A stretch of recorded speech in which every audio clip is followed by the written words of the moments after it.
Nabot.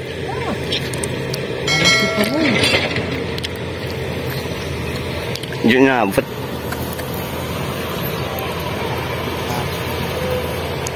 Yun guys, ano, bali pamamaraan ng ganyan guys, ano, panang tirador.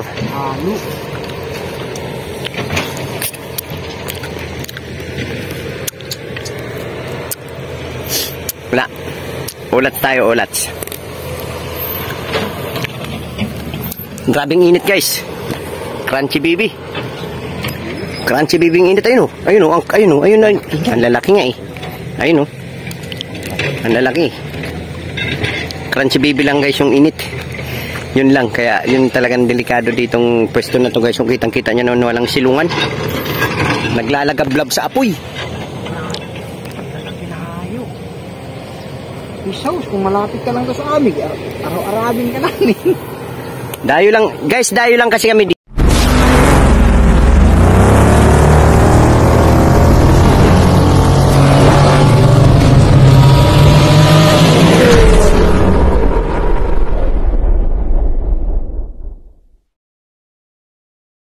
Lang kasi kami dito kaya medyo talagang hindi rin maganda dahil sobrang init. Ayun oh. Kitang-kita nyo guys. Oh. Sobrang init. Ayun sila yung nandun yung aming service. Pang. Nakaiwas na naman sa pool. Kangkong ang tinamaan guys. Sipyat. Kangkong yung tinamaan guys. Hanap ako ng silungan. Bahala ka dyan sa init ay para matusta ang aking utak. Dito tayo banda be. Sa may silungan. Be. Dito tayo sa may silungan. So guys, ang ganyang pamamaraan guys, yung pana ang hirap. Mahirap pero siyempre yun ang ganyan diskarte, pana. Hanap kami ng spot malayo nga lang talaga guys. Katapos lang namin magdilig ng halaman. So dito kami mamagong at maghanap ng mga tilapia. Para pang ulam lang din nila guys kasi yan sila bebe kasi yan ay isa rin sa gusto kong matulungan mga viewers. Pag na-monetize ay talagang hirap din sila sa buhay ay apat yung anak niya at wala silang ilaw. Saka maliit lang din ng kanilang bahay. Yun. Kangkong lang din ang kabuhayan nila guys. Kangkong. So, hanap tayo ng spot. Yan guys. Dito tayo ngayon guys sa papuntang Santa Maria, Bulacan. At yun, meron nagpipishing din doon guys.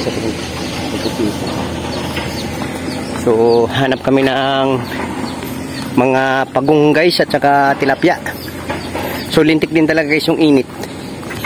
Ngayon talaga na mahirap magala-gala ngayon guys kasi napakainit. Talagang hindi biro. Ayun. Ayun. Hi guys daw. Pamamaraan. Ano kayong pamamaraan niya? Ayun. Pamamaraan yun. Ano kayong pamamaraan yun guys? Amang oriente siguro yun siya. So, pero medyo malalim din siya guys. Talagang ang husay din ng pamamaraan nila dahil salbabida tapos nilagyan ng kahoy. Kaya yun kampay-kampay lang sila iya pa. Tapos kami dito ni Bebe medyo pahinga muna kami kaya ang layo na ng aming nalakbay. Wala pa kaming huli. Wala pa kaming huli guys sa sa pag-fishing namin na wala pa kaming nahuli. Ayun na, tsaga-tsaga pa rin. Hanap pa rin kami ng spot guys. Yan na mga siguro balik kami mga hapon na. Panoorin muna natin sila guys. Ay siya. Kasi kung ano mo. Natin guys. Talagang tsambahan din talagang pagpipishing. Ayun, wala din siyang nahuli. Wala din siyang nahuli. Tsambahan lang talaga pag nasa kluban, may huli. Pang ulam-ulam na nila yan. Ayun din yung isa. Ayun, lambat naman yung isa. Ayun, lambat naman yung isa doon. Lambat man latag niya yung isa. Lambat. Tapos yung isa rin doon, dala rin yung isa. Ha? Dala. Yan, nag-fall na naman sila. At kami, hindi namin kabisado gaano itong lugar na to. Bali, baguhan lang kami dito. Naghanap kami talaga na magandang pagpipishingan kasi nga halos libot na rin namin ni Bebe yung mga pinamiminuitan namin. Medyo hindi maganda kala namin maganda dito. Kung sila nga mismo napakalawak yung ilog, ayun, tingnan hirap din silang humuli. Ayun, wala halos. Ayun, inangat na naman pangalawang pukol niya na. Iwan ko may, wala pa rin guys, zero pa rin, nakadalawang hagis na siya. So ganun talaga guys, tiyagaan lang talang pagpipishing. So dito lang kami guys, lalakbay na kami. Lakbay na kami ng aking kaibigan. Hunter to guys ng ano, ng janitor. Hunter ng janitor.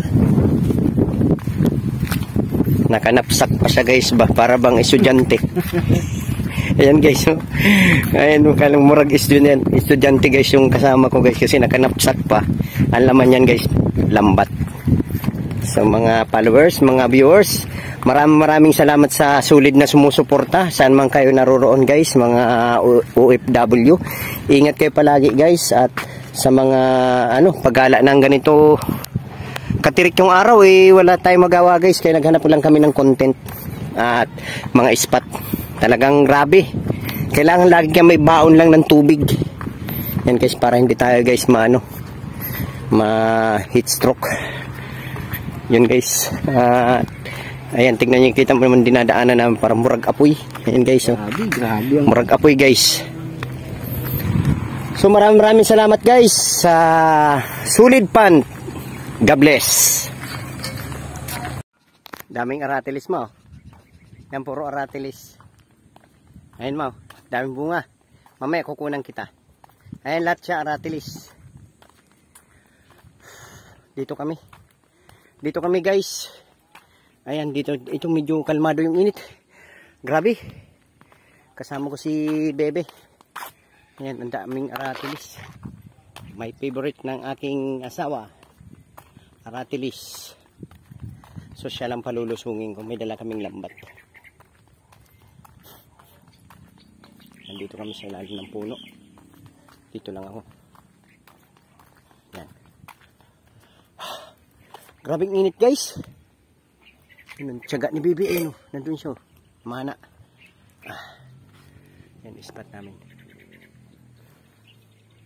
Ito na muna guys. Yan guys, start na yung veterans. Yan, veterans yan guys. Sana mga kanugnog makahuli kami, kasi hindi rin biro yung pinunta namin, dumayo lang kami. Sana makahuli itong ating kaibigan, kasi siyempre wala silang pang ulam ngayon. At konti lang yung nadali nilang gulay na paninda. Nagbabaka sakali ito sa akin si Utol Baby na makahuli ngayon. Galingan mo idol. Kung hindi lang masama ang pakiramdam ko, akong lalatag niyan. Diyan mo itali Diha. Kulungin mo dyan. At huwag ka matampisaw.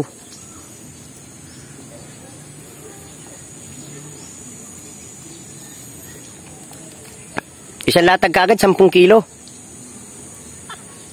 Tali mo dun sa dulo. Diyan sa dulo. Tapos paluwag mo lang ng konti. Huwag mong itapakan yung kangkong, kasi hindi atin niya. Baka magalit yung may-ari niyan. Yan guys. Sana magpungasi sa janitor. Mukhang burak ka. Burak. Dun mo itali. Burak dyan. Dun. Una lang konti. Burak ba? Burak? Patay ka diha. Oy, si nanay pala to Sinubukan lang namin ay. Di ba yung kausap namin nakaraan? Ito guys, si nanay naglalambat din yan. Dito subukan namin kung may mahuli. Diyan sa malapit sa Pero wag mong daanin yung kangkong kasi may may-ari niyan. Gilid lang. Ay, naglalambat din yan si nanay. Kaso nga lang daw, pininsala ng janitor. Mamitas naman kayo, nay? Ayun, tingnan mo talaga guys ang buhay guys. Hindi alintana ang init.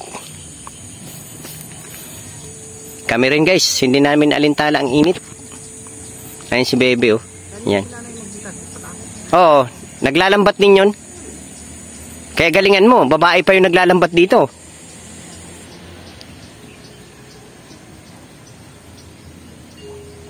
Mahusay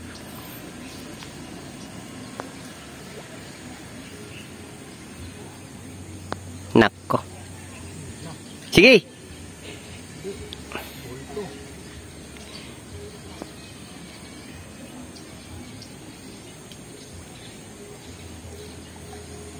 Nabuhol pa. Balita ko mga 15 kilos daw isang latag. Tulan-tulinan mo yung lakad mo, pre. Yan, wag mo nang pabuka.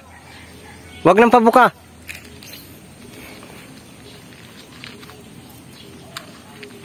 Wag mo pakahilain.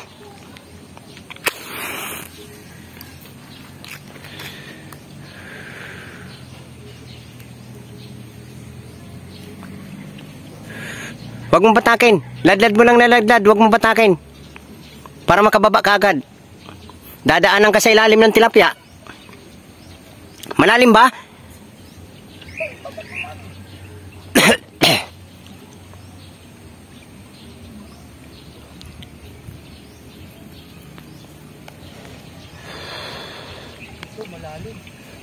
Wag mo nang pabukan ng gusto. Wag mo pabukan ng gusto.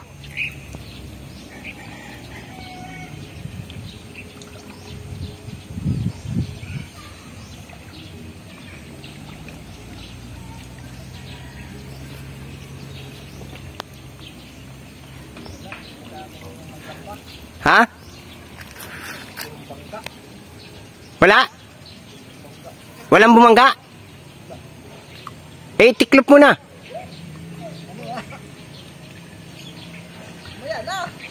Itiklop mo ba ganun? Itiklop mo na.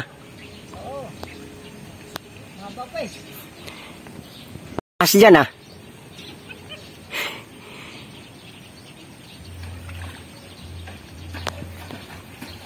Nandyan yan sa ilalim kasi natago eh. No? Kaso pagalitan ka dyan. Huwag na pagalitan ka ng nagtanim dyan. Dapat may dala ka lang panundot. Yan, gilid-gilid lang, gilid-gilid.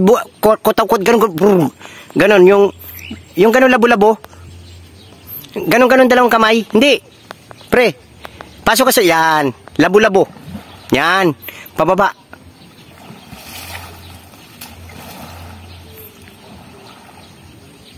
Wala man bagbate.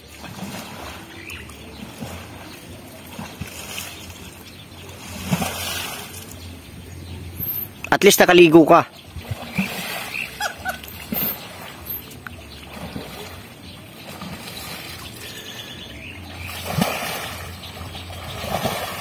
Yan, ganyan.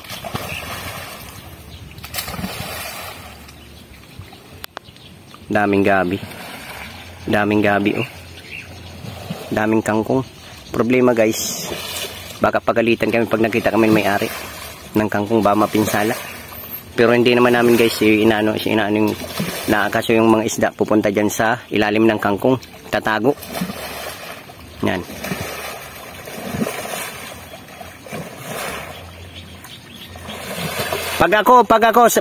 Pag nagtag-ulan lang, invite kita, sumama ka sa akin. Pag tag-ulan, invite kita, sumama ka sa akin. Ako maglalatag, pakitaan kita. Pakitaan kita ng pungasi. Kahit na 5 kilo, kaya mong iwi. Hindi muna kasi ako, guys, naglusong kasi medyo masama ang aking pagramdam. Yan siya muna pinaubahan. Pero walang galaw.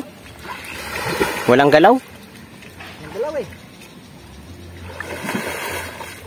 Ganun talagang buhay. Dapat nang masanay. Ba't ganunin mo ha? Angat-angat pawi. Yan. Ganon, angat-angat pawi. Padikit. Simulan mo na dito sa gilid.